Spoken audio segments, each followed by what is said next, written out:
Hatta masih merawat dengan baik ruang kerja ayahnya.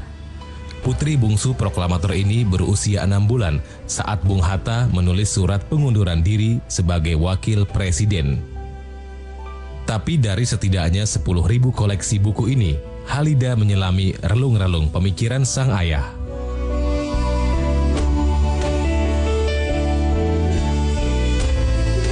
Setelah mundur dan menjadi warga negara biasa, rumah ini sering didatangi para tokoh untuk berdiskusi. Tapi bersama dengan mereka, pemerintah juga mengirim mata-mata.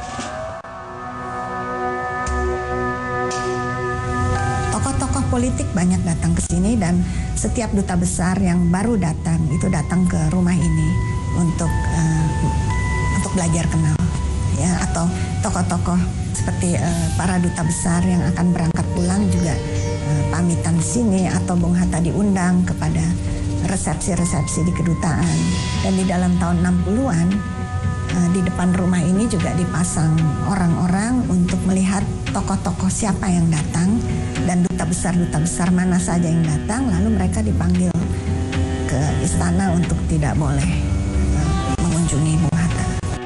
Tak hanya itu, Presiden Soekarno juga mencekal bekas wakilnya bepergian ke luar negeri, bahkan untuk sekedar menjadi dosen di Universitas Gadjah Mada, Yogyakarta. Tidak pernah juga waktu itu dilarang untuk pergi menghadiri konferensi internasional koperasi di Hamburg atau di mana. Di mana sebetulnya Bung Hatta bisa menjadi pembicara di situ dalam tingkat konferensi dunia mengenai koperasi. Tapi Menteri Luar Negeri ketika itu melarang Bung Hatta untuk berangkat ke luar negeri. Jadi seperti jadi tahanan kota. Cerita ini tentu tak ada di buku-buku pelajaran sekolah. Yang ada kisah patriotik tentang kekuatan Dwi Tunggal sebagai proklamator dan bapak pendiri bangsa. Tapi kisah Soekarno-Hatta tak melulu mengenai patriotisme, kenegarawanan, dan persahabatan. Kisah Soekarno-Hatta adalah juga kisah tentang pertentangan, pertengkaran, dan benturan pemikiran akibat pilihan-pilihan politik dan ideologi. Memang orang ini dua-duanya tokoh besar dan unik. Mereka berkawan sejak tahun 20-an. Proses pembentukan TNI juga ada interaksi antara mereka, antara Soekarno di Indonesia dan Hatta di negeri Belanda sebagai mahasiswa, tapi sebagai pemimpin pergerakan mereka berkomunikasi, dan nanti hasil daripada komunikasinya itu adalah dalam bentuk organisasi politik PNI. 4 Juli 1927, Bung Karno mendirikan Partai Nasional Indonesia atau PNI. Bung Hatta saat itu masih sekolah di Belanda dan tergabung dalam Perhimpunan Indonesia. Ia ingin masuk PNI bila kelak kembali ke tanah air. Tapi 2 tahun kemudian, Bung Karno ditahan pemerintah kolonial karena aktivitas politiknya. Ketika Soekarno ditangkap, lalu PNI mau dibubarkan, Bung Hatta nggak setuju, masa hanya karena pemimpinnya ditangkap maka kemudian partainya dibubarkan. Keduanya sebenarnya sama-sama menganut garis politik non-kooperatif, di mana kemerdekaan harus direbut dengan kekuatan sendiri dan menolak bekerja sama dengan Belanda. Bung Hatta pernah diadili di Belanda karena dianggap menghasut agar memberontak. Ia dituntut hukuman 3 tahun penjara pada 1928. Tapi ia dibebaskan setelah pidato pembelaannya yang berjudul Indonesia Merdeka. Bung Karno di Batavia punya andil menggalang dukungan dan dana agar Bung Hatta dan kawan-kawan mahasiswa dibebaskan. Padahal mereka belum saling kenal dan belum pernah bertemu gugat. Tapi hakim tetap memvonis 4 tahun meski hanya dijalani separuhnya. Melalui artikel insinyur yang sekarang menjadi ITB dan belum pernah keluar negeri. Jadi ini juga satu cara pandang yang berbeda kan. Bung Karno itu mengenal ide-ide barat dari membaca literatur dan memang sangat kuat membaca. Saya kira tidak, karena apa? Karena Soekarno memang mempunyai menempuh pendidikan di Indonesia, di Pulau Jawa, tetapi juga pendidikan yang diberikan oleh orang Belanda gitu. Tetapi juga kita tahu bahwa Soekarno banyak sekali membaca buku-buku yang terbitan asing. Kemudian Bung Hatta sendiri di dalam ekonomi juga lebih banyak mengikuti ekonomi yang bukan seperti Bung Karno ya. Kalau Bung Karno itu kan selalu berbasis dengan seperti marhaen, rakyat kecil. Tapi kepentingan yang lebih besar untuk merdeka akhirnya menyatukan mereka. Jakarta, 17 Agustus 1945, atas nama bangsa Indonesia, Soekarno, Hatta. Ketika Hatta mengajukan pengunduran diri untuk pertama kalinya, itu orang tidak ada yang tahu.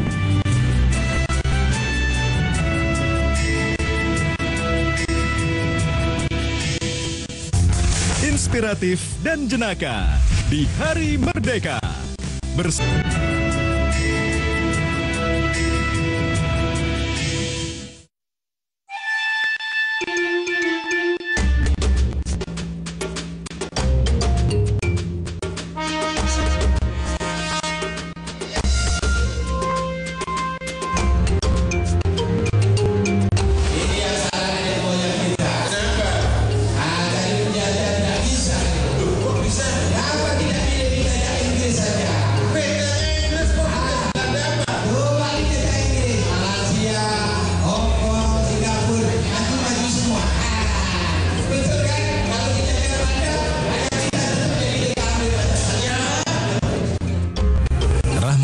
yang kini mengelola Universitas Bung Karno, siang itu tengah memimpin latihan pementasan Mahaguru yang merekonstruksi peran Soekarno dalam sejarah.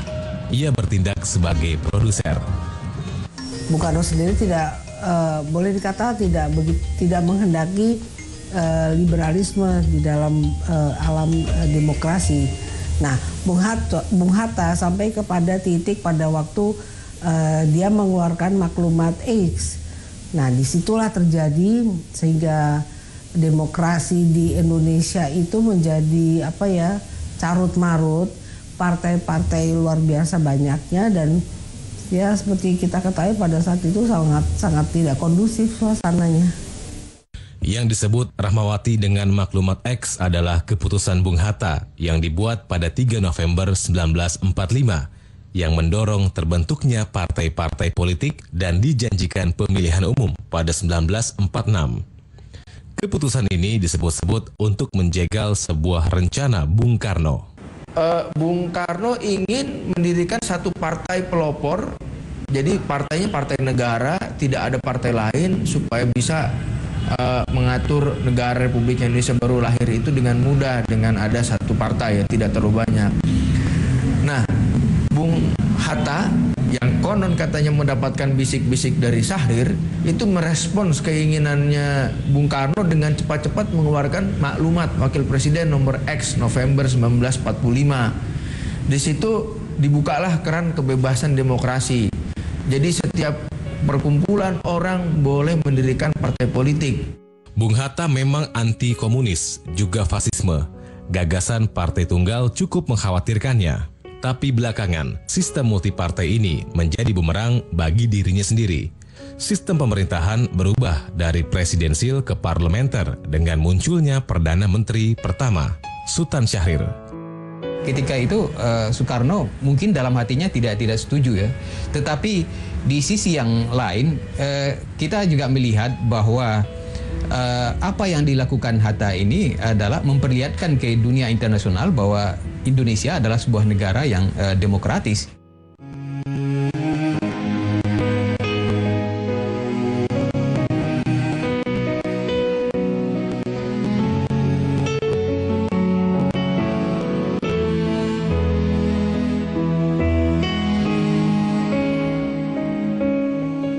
sudah merasa aman, sudah tidak diganggu-gugat dari luar, tahu-tahu yang diberlakukan adalah presiden dan wakil presiden secara lambang-lambang negara saja.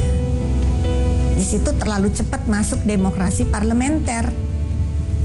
Bung Hatta nggak happy kok di dalam itu.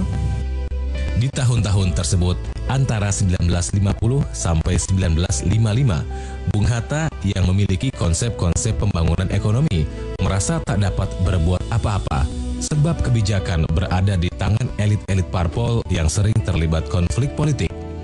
Bagi Bung Hatta, revolusi sudah selesai dan saatnya melakukan pembangunan. Dan model yang paling efektif adalah sistem presidensial, karena sebagai negara baru diperlukan kepemimpinan yang lebih stabil dan kuat untuk membangun. Itu tak bisa dilakukan oleh kabinet yang jatuh bangun karena Perdana Menterinya berganti-ganti. Banyak perbaikan yang Bung Hatta bisa lakukan tetapi tidak mempunyai portofolio sebagai wakil presiden. Hanya sebagai pemimpin yang datang ke daerah yang nanti dia harus mengatakan kepada departemen-departemen terkait, sedangkan di dalam kabinet itu departemen ini dikuasai oleh partai apa, departemen ini oleh partai apa. Sulit. Sementara bagi Bung Karno, instabilitas politik adalah konsekuensi dari revolusi yang belum selesai. Bagi Bung Hatta, revolusi itu sudah selesai. Dalam arti kata, kita tidak lagi menghadapi penjajah, kita tidak memerlukan lagi bentuk revolusi fisik, tapi kita memerlukan pembangunan ekonomi. Sementara Bung Karno mengatakan revolusi belum selesai. Ayo bangsa Indonesia, dengan jiwa yang berseri-seri, mari berjalan terus, jangan berhenti. Revolusimu belum selesai, jangan berhenti, sebab siapa yang berhenti akan diseret oleh sejarah. Jadi belum selesainya, menurut Bung Karno, itu kemerdekaan itu hanya sebagai jembatan menuju adil makmur, mempertahankan negara kesatuan Republik Indonesia dan mengikut menciptakan dunia yang adil beradab. Kalau itu belum tercapai, ya revolusinya belum tercapai. Mari berjalan terus, jangan berhenti. Revolusimu belum selesai. Bagaimana revolusi yang demikian ini mau dimandekkan dengan kata bahwa revolusi sudah selesai? Bagaimana revolusi demikian ini dapat dijalankan terus tanpa romantik, tanpa dinamik, tanpa dialektik? Pendidikan, kesehatan, itu dulu. Karena kita tahu secara yuridis kita sudah menang di dunia internasional dan secara nasional pasti kepemimpinan Soekarno-Hatta bisa memberikan suatu solusi kepada masyarakat. Tetapi kalau porsi-porsi itu adalah seakan-akan kita masih harus berperang terus, apakah berperang di dalam atau berperang mencari musuh di luar, ya kapan kita membangunnya. Polemik ini tak kunjung usai. Pada 1955, Bung Hatta menyatakan setelah pemilihan umum dan DPR terbentuk, ia akan mengundurkan diri sebagai wakil presiden. Tapi niat itu baru benar-benar dilaksanakan pada Juli 1956 melalui surat kepada Ketua DPR. Presiden Soekarno dan anggota DPR berkali-kali membujuk putra Minangkabau ini. Ada kepentingan dari Bung Karno untuk mempertahankan Bung Hatta sebagai representasi orang luar Jawa di dalam kekuasaan. Jadi ada semacam tarik ulur kekuatan pada waktu itu. Tapi Hatta bergeming. 1 Desember 1956, resmilah proklamator ini meletakkan jabatan wakil presiden dan menjadi warga negara biasa.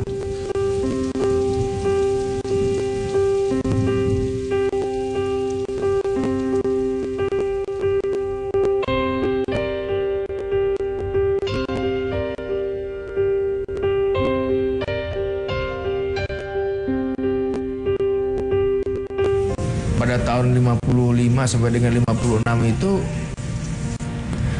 tidak ada alat tahu orang yang pasti alasan kenapa Bung Hatta mengundurkan diri. Karena tadi desas-desus saja. Desas-desus tentang alasan mundurnya Bung Hatta menjadi gamblang ketika pada tahun 1960 ia menulis sebuah risalah berjudul Demokrasi Kita.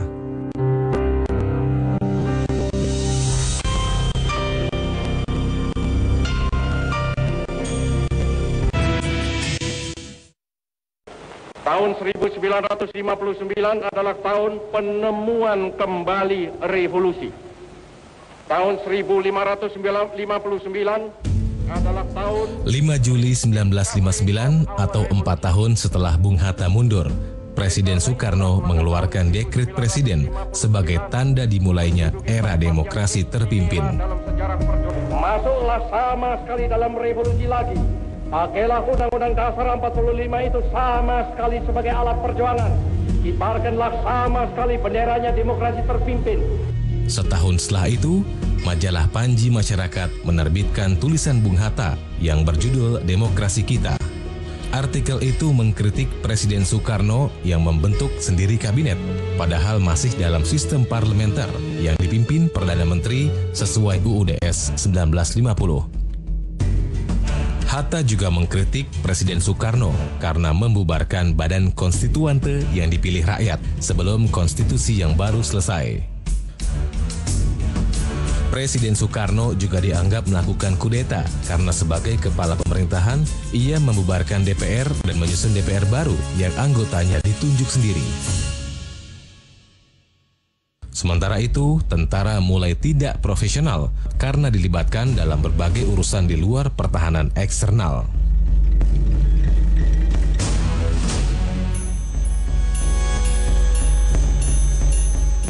Dalam artikel itu, Hatta menyandingkan Soekarno dengan Mephistopheles, seorang tokoh fiksi karya Goethe. Mephistopheles adalah sosok yang selalu berniat buruk, tapi yang terjadi adalah hal-hal yang baik. Sedangkan Soekarno justru sebaliknya. Di mata Hatta, Soekarno selalu punya niat baik, tapi langkah-langkah yang diambil selalu bertentangan dari tujuannya. Tapi yang lebih penting, dalam artikel itulah teka-teki pecahnya Dwi Tunggal akhirnya terjawab.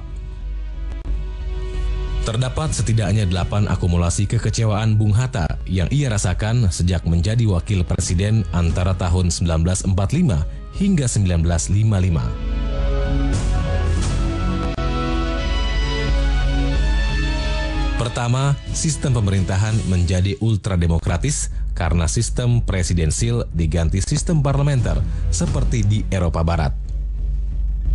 Dwi Tunggal Soekarno-Hatta hanya menjadi simbol negara belaka dan tak efektif mengontrol jalannya pemerintahan.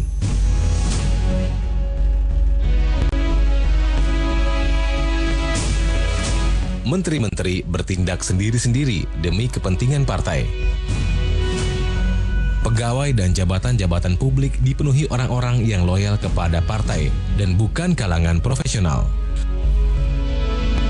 Pembangunan tidak berjalan karena konflik politik antar golongan yang tak berkesudahan.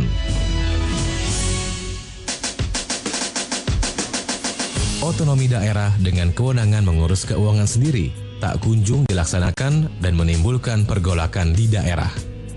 Partai Komunis Indonesia atau PKI terlalu diuntungkan.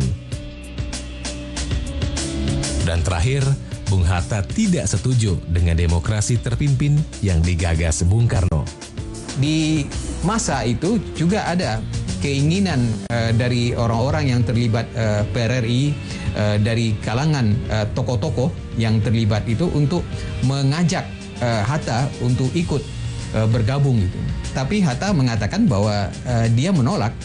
Hatta mengatakan bahwa dia berbeda pendapat dengan Bung Karno, tapi persoalan itu tidak bisa diselesaikan dengan pemberontakan gitu. Tapi sikap itu tak melunakkan reaksi Soekarno kepada bekas sahabatnya, pemimpin majalah Panji Masyarakat yang membuat artikel Bung Hatta, Buya Hamka, menulis kesaksiannya 6 tahun kemudian.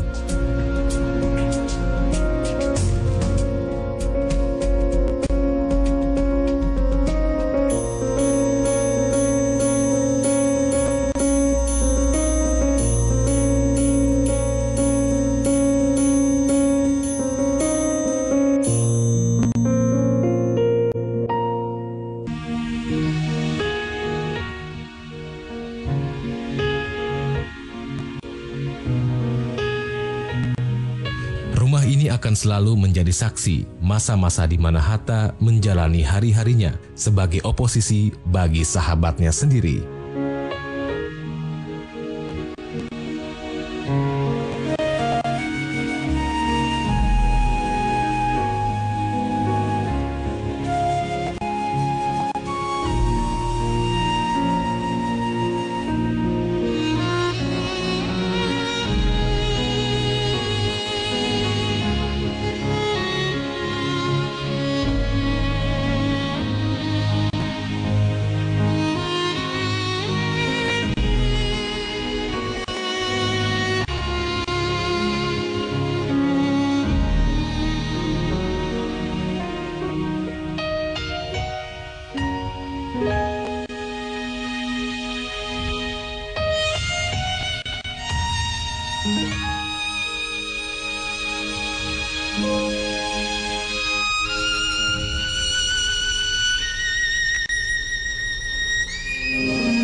Kompas TV, independen,